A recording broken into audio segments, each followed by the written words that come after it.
Hello everybody, I hope you're doing very well. Welcome back to the Seasoned Vegan. I'm Kia and today I'm going to be teaching you how I make this delicious balsamic reduction, aka balsamic glaze. IDK, what did I say? IDK? IDK, my BFF Jill. Oh god, I don't know what's wrong with me right now. Anyway, I'm excited to share this with you guys. It only takes 2 ingredients and here they are. We have agave and balsamic vinegar. That's it.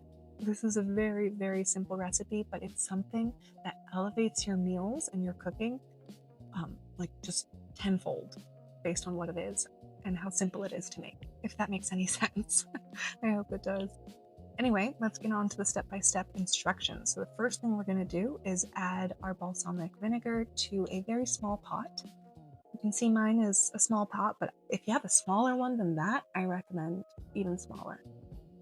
But that's just what I have, so that's what I'm using. Anyway, I'm using a half cup of this balsamic vinegar, and that was all that I had left, so it just perfect. That was perfect. I was like nervous I wouldn't have enough, but that was like the perfect amount.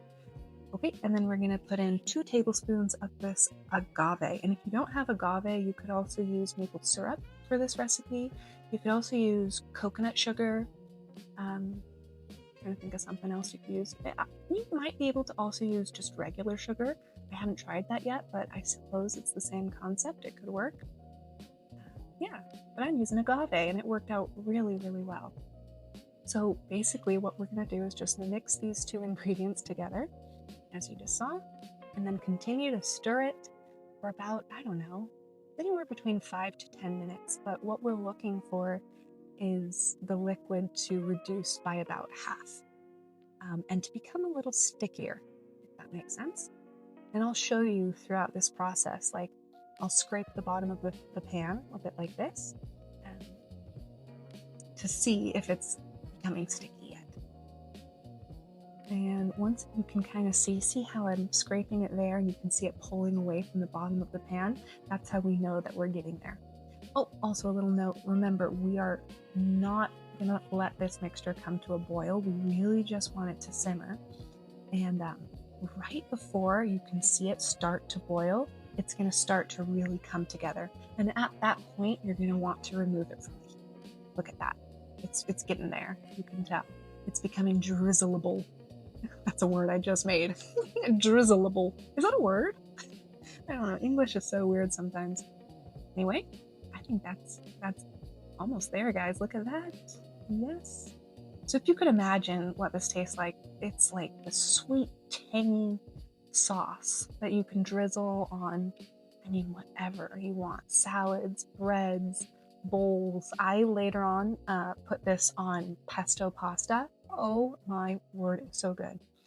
So yeah, now I'm just taking a container of my choice and I'm gonna pour all of the reduction straight in here. And I do take a spatula and make sure to get all that goodness, because this stuff, it may just look like a little bit, but it goes a long way because you really only need a drizzle or 2 to make your dish pop.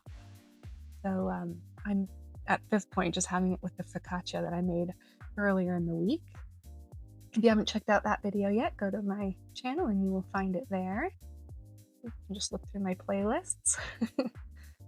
But yeah, it was absolutely divine with this focaccia and divine with the pesto pasta, which I will be showing you guys how to make in the next video, so stay tuned for that.